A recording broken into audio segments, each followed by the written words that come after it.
This week's all about the ups and downs of the River Welland. No deep raging torrent this one, more your shallow waters running slowly out to the sea.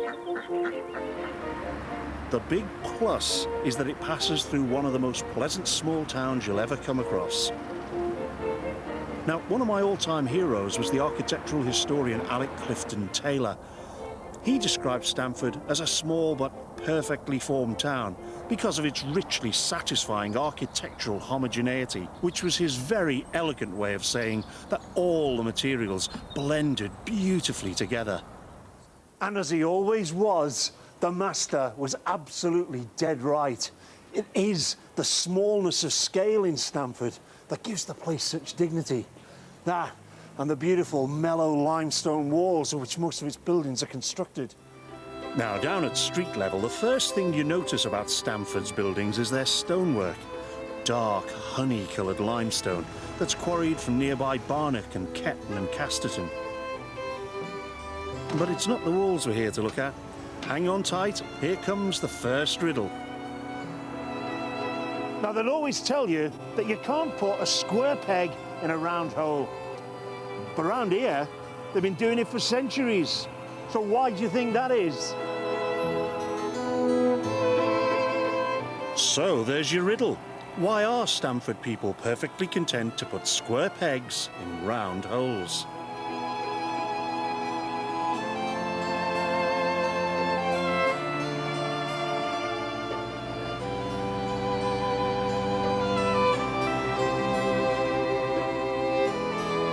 The answer's up above us, but instead of craning your neck, hold tight to the arms of your chair because we need to go 160 feet up above the town. And you're dead right, it's very hairy.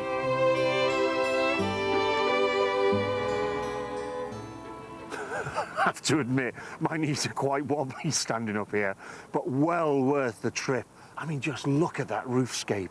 That is how a roofscape should look, not a continuous line of really dull and boring roofs that are all the same, but a roofscape that's grown up higgledy-piggledy, grown up piecemeal over the centuries, because that shows you how the town has developed. And that, for my money, is one of the glories of Stamford. Being able to see it from up here is worth all the collywobbles it's given me. But it's not just the pattern of the roofs that are wonderful, it's the slates themselves. Most of the older buildings in Stamford, and for miles around, are roofed with Collie Western slates. Distinctive, buff grey, beautiful, smooth and durable. Well, we know they're durable. They've been putting them on roofs since Roman times. OK, that's enough of that. Can I come down now, please?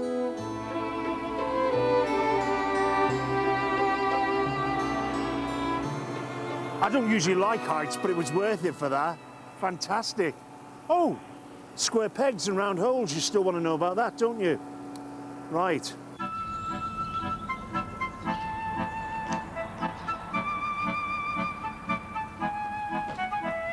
And where do Collie Western slates come from? They come from Northamptonshire, from the village of Collie Western. Collie Western slate comes from either open cast quarries up on the surface or from mines like this one about 40 feet down below the ground. It's known as a foxhole, though why any self-respecting fox would choose a cold, damp earth that ruins your favourite shirt is way beyond me. But apparently it's the preferred habitat for Collie Western limestone. David and Claude don't mind it either. They're part of the family business that's been quarrying Collie Western slate round here for 3 generations. It's not slate in the sense that we normally think of it, is it? Because slate is Welsh or Cornish, the grey stuff, but everyone calls this slate, even though it's a stone, don't they? It is stone, but it comes out that thin, so it takes the name of slate. So there's a band of limestone there. Yeah, a band of limestone runs right through, and it runs right up the country, I'm being told. It goes from the Cotswolds through here and goes right up into Yorkshire, where the slate come up in Yorkshire a lot thicker. That's the big advantage that these ones have over the Cotswolds, isn't it? Is that they're actually thinner. They come out thinner. And you can lay them flatter. That you can on these, where the Cotswolds ones are real uneven and you don't get the nice finish as you can with the Collie Westerns. Is it hard work getting it out? It is hard work. What we have to do first, as Dave is doing, you get the sand from underneath the slate, from where the seam is, and then we put the wedges in and we knock what we call a piece off, which is called the log. Whoa! So then we get the log, and then we lay it outside and water it until the frost splits it. That must be getting worrying, though, because the winters are getting more and more mild, aren't they? Well, they are. That is one of the problems. But you just got to catch it when you can. So you're one of the few people that could be praying for bad weather, really, aren't you? Yeah, well, you see, we are that, but we're a family firm, and time doesn't mean anything to us. I mean, you must get a real sense of achievement when you put a roof on, knowing that it's going to be there long after you're dead, gone and buried. Yeah, there always is that, because when we split some of the roofs, you can see that they've got, probably the slate's got 2 or 3 nail holes in, which means they've been turned round over from years to years, probably 100 to 300 years before us. And it's nice to go round and look at roofs that I've done in my short time, that it really look nice now when weathered. And also my grandfather's, and I've tried to trace them. Some of his, and the earliest ones I can find up to now, still in 1913, and it's still a perfect roof.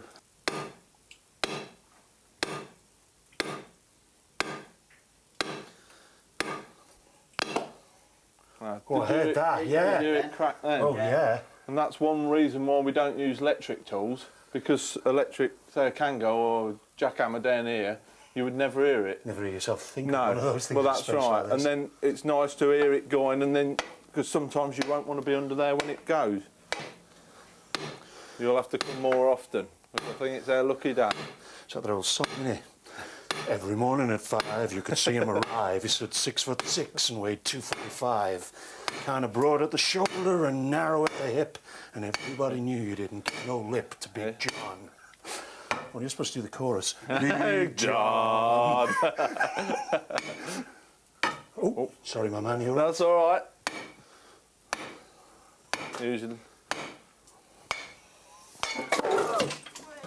But that's not the end of it. The log is then clived. That's where they split the slate away by the skilled application of the cliving tool.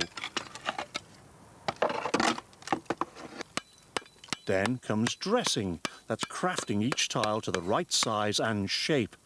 Well, they like to tell you it's a job of immense skill, requiring a long apprenticeship. I can't believe it's that difficult. Well, I don't think that's too bad for a first effort, is it? The finished tiles are then sized up, and each has got its own name. You've got mopes, mumfords, shortens, longuns, wibbits, long wibbits, short wibbits, bachelors, short bachelors, all with that little round hole at the top. This is it.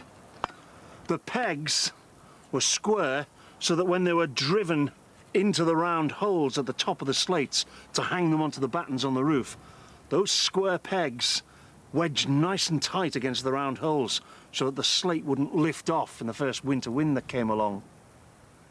That's why they do it round here.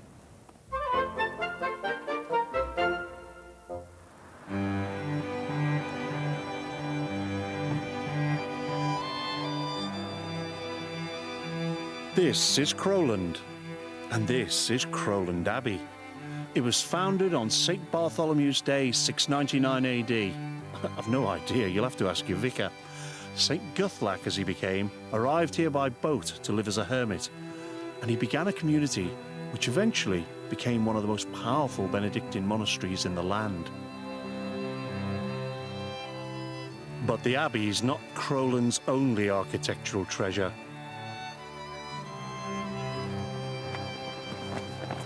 Oh, I thought it was like perpendicular. No, it's transitional. Oh yes, it's 1300. Well, the local historians know all about it, but do you? Can you tell me why this bridge is called Trinity Bridge? This is easy, this one.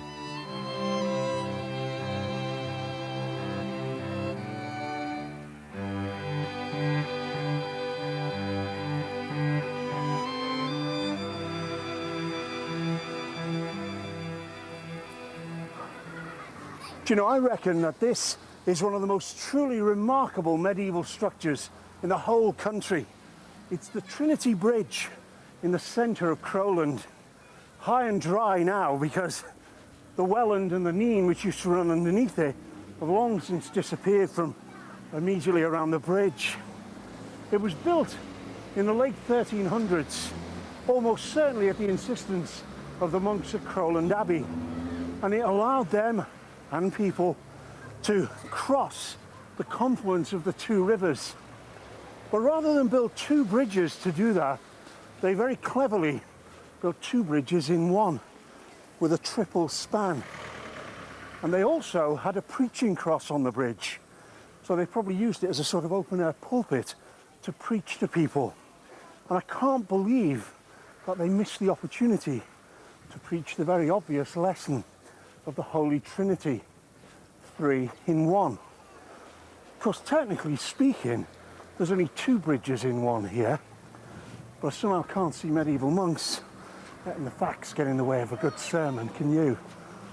Besides which, it's a cracking bridge.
Further along the Welland is an impressive riverside red brick mansion, the strangely named Ascafie Hall.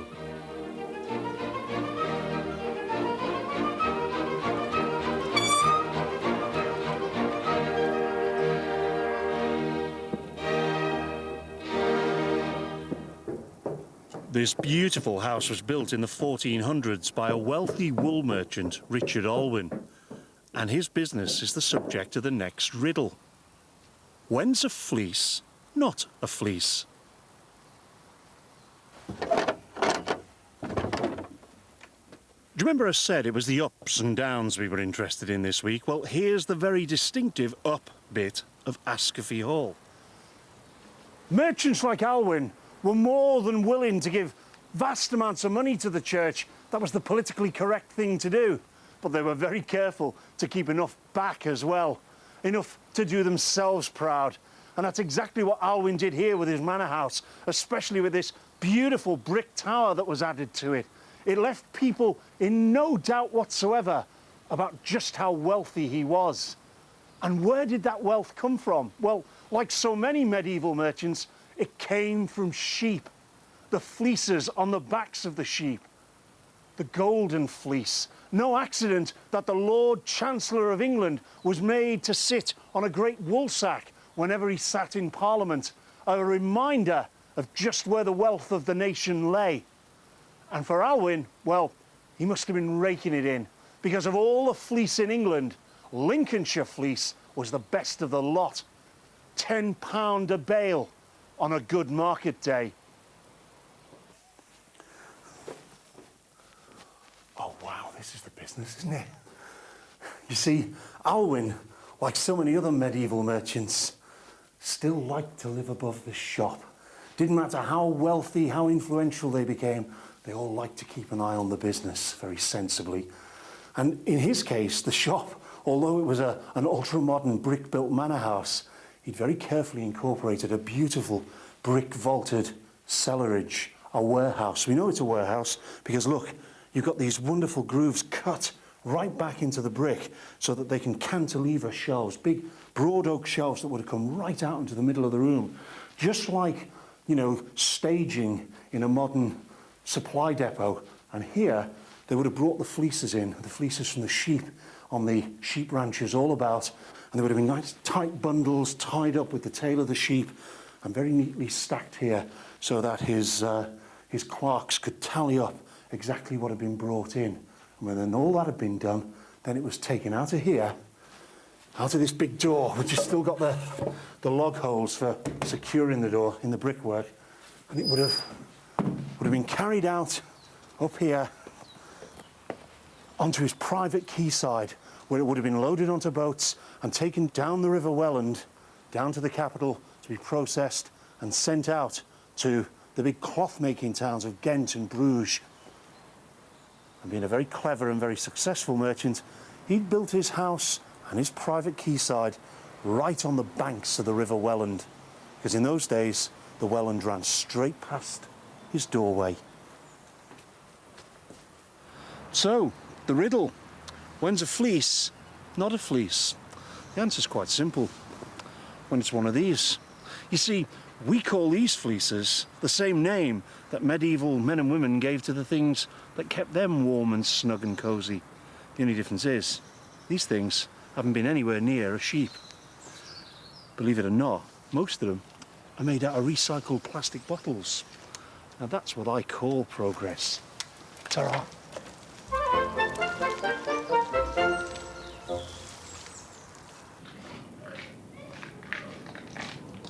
Right, off to a Lincolnshire farm now, where I have an appointment with a famous Russian. This is a beautiful blonde Aquitaine bull called Baron Len. He's known as Lenin to his friends.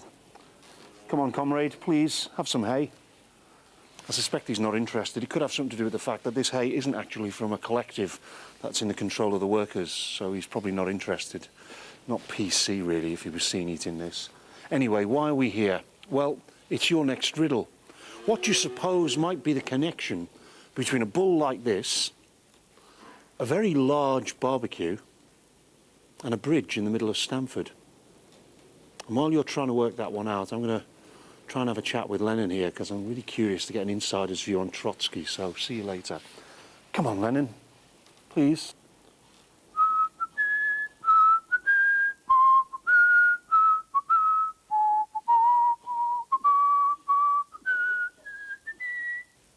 Oh, do svidania, comrade.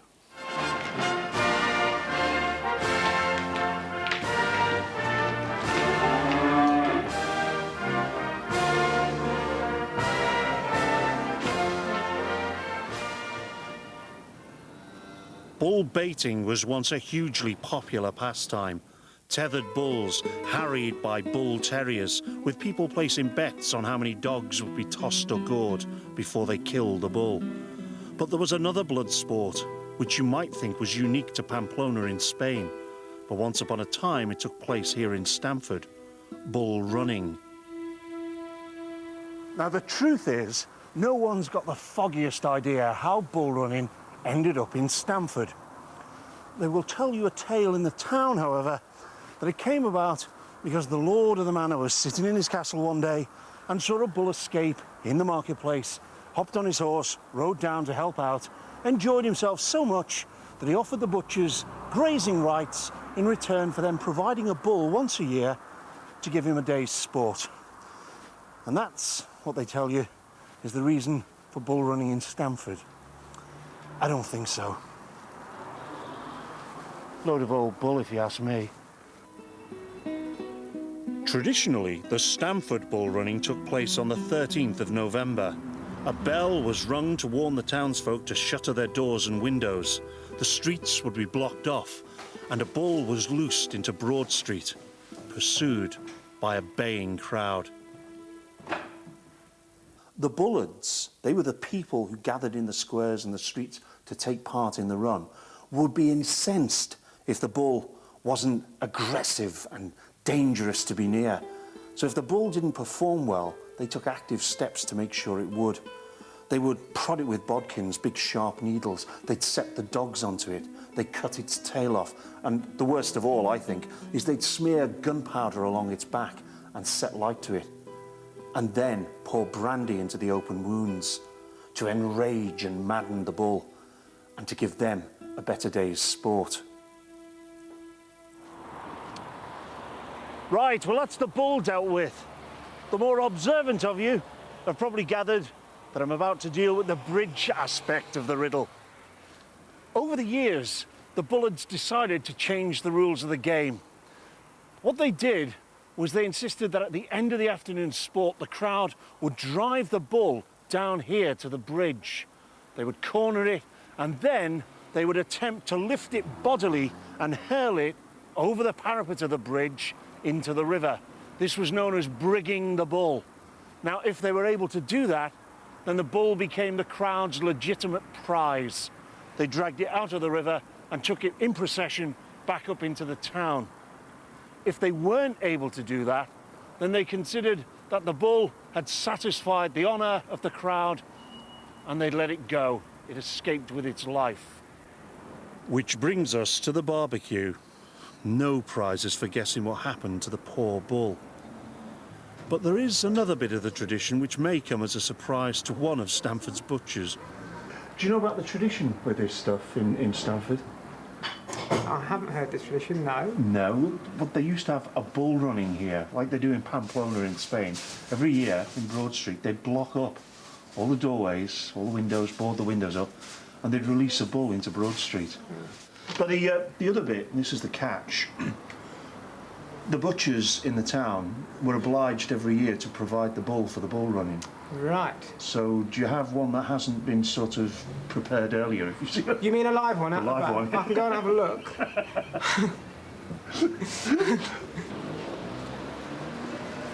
And so with the sporting peripherals over, the crowd proceeded to the main event of the day. A huge festivity in the town square. And the main item on the menu, you guessed it, caught it, barbecued bull steak. By the late 1800s, this barbaric and appalling sport had died out. Or had it?